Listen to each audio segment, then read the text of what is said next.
After an extremely powerful experience smoking DPT freebase, I recently decided to experiment with an alternative route of ingesting this novel material.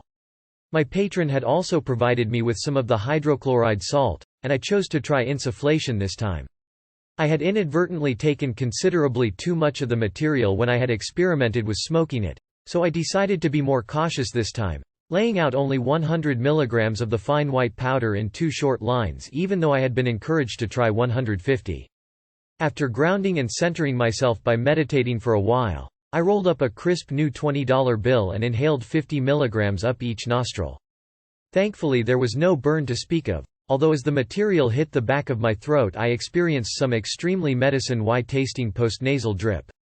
I cleared my palate with a sip of a beverage I had standing at the ready for this purpose and lay down upon my bed to await the onset of effects.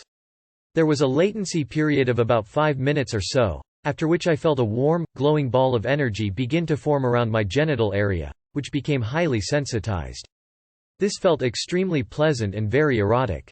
Over the next several minutes, I felt the energy travel up my spine like an electrical current.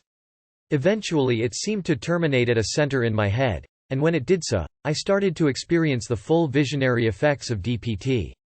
High-resolution, brilliantly colored images were seemingly downloaded at a frantic pace into my sensorium. The content of the visions was hard to keep up with, as the transmission seemed somewhat choppy, but there was an overall futuristic, science fiction-like theme to them. I saw outlandish images of non-human, bizarre creatures and strange, apparently alien landscapes projected onto the insides of my eyelids. Unlike my DMT experiences, there was no urgent sense of presence attached to these visions. I was definitely an observer rather than a participant in what I was seeing.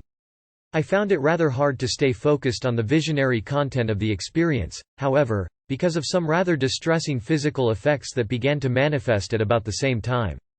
As soon as the energy traveling up my spinal cord reached my head I began experiencing bodily shivering, which soon gave way to very forceful shakes and began to approach the level of full-out convulsions.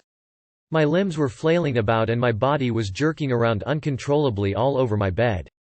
I tried as hard as I could to breathe through it and relax into whatever was going on, but I was pretty scared by this, and couldn't escape the feeling that I may have put myself in danger of serious physical harm.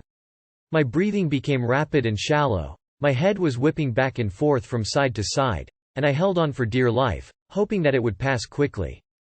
At about the 40-minute point, the convulsions gratefully subsided, and the visual effects also began to diminish in intensity. By the hour point things had tapered down into a very euphoric afterglow, with no real visions to speak of, just a nice, warm, opened-up empathogenic buzz. This was nearly identical to the after phase one had experienced when smoking the freebase, and lasted for the next 3 hours or so.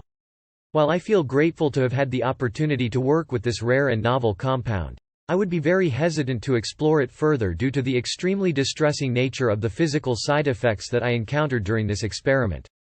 The convulsions that I experienced were sufficiently strong to make it nearly impossible to make constructive use of the visionary state that DPT made available to me, not to mention pretty terrifying as well. I would advise a high degree of caution when working with DPT, and strongly recommend having a sitter present should these physical effects happen to manifest.